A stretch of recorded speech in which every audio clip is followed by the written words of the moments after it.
plus jamais de nous soumettre à la violence, aux mascarades de ce pouvoir rétrograde et totalement à bout de souffle.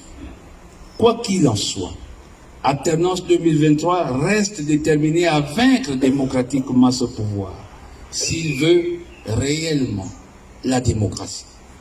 Même avec ses propres règles iniques, grâce à une mobilisation souhaitée sans précédent des Gabonais, oui, l'histoire nous rappelle que les forces de l'alternance et du changement ont toujours été victorieuses lors des dernières élections présidentielles, malgré les tripatouages qui s'invitent de faux résultats officiels.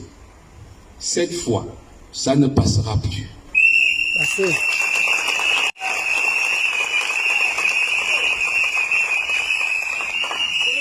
Ça ne passera plus, soit ils reculent pour construire ensemble un cadre électoral pouvant garantir la paix au Gabon, soit il n'y aura pas d'élection du tout. Amen.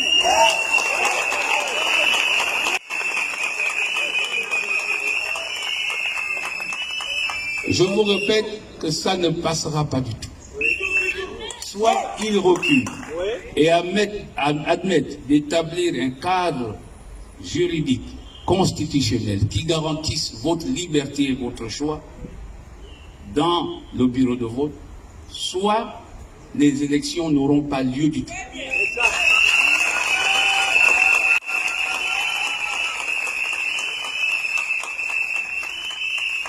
Parce que, au-delà de ce dispositif électoral taillé à la mesure du candidat du parti au pouvoir, pour tenter de dissimuler son bilan catastrophique, notre vigilance et notre détermination à défendre notre pays, chacun et chacune à son niveau, devront assurer notre victoire et notre prise de pouvoir au terme des élections présidentielles, législatives et locales à venir.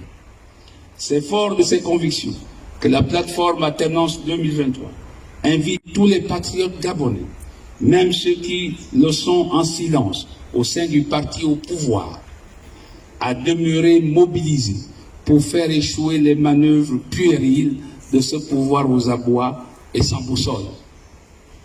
Nous invitons tous les patriotes à respectueusement déconseiller le choix de l'abstention, de la démission, car le pouvoir compte sur cette résignation et ce découragement pour se donner des chances de mieux s'imposer par la force.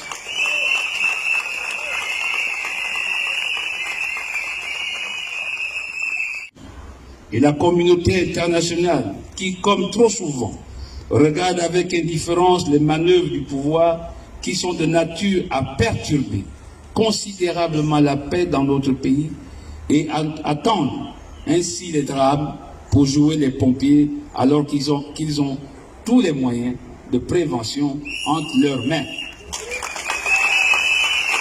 On ne saurait changer les dispositions des règlements des matchs pendant le match. Le match a commencé, il a commencé avec l'enrôlement, il a continué avec le dépôt de candidature. Il n'est pas possible qu'en plein match, on change le dispositif de loi.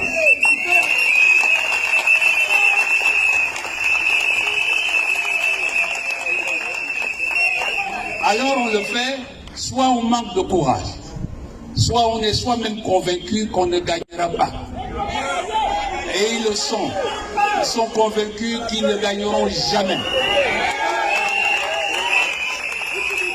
Et il faut, vous citoyens, vous assurer que le PDG ne gagne jamais de manière légitime dans une élection. Vous avez un droit de vote absolu. Il faut le conserver. Mais nous exigeons la transparence. Il n'est pas question de ne pas être représenté dans les bureaux de vote. Absolument.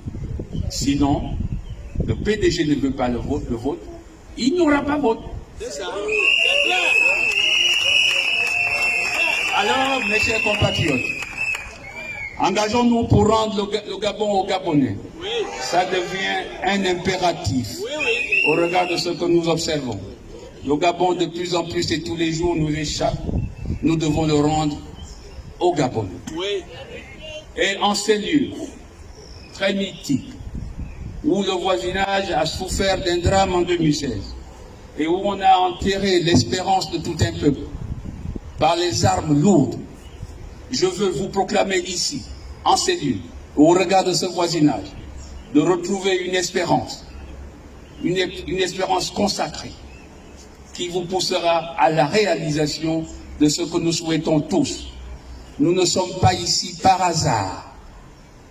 Nous sommes ici, réunis, parce que Dieu proclame l'établissement de toutes choses.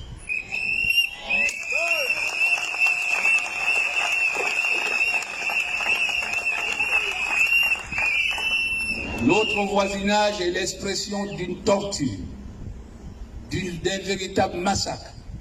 Et la proximité que nous partageons avec ces lieux ce jour devrait vous garantir et vous fortifier, vous donner l'énergie, la conviction et la détermination d'aller réclamer vos droits par tous les moyens. Alors que Dieu et nos ancêtres vous accompagnent et que Dieu bénisse le Gabon. Je vous remercie.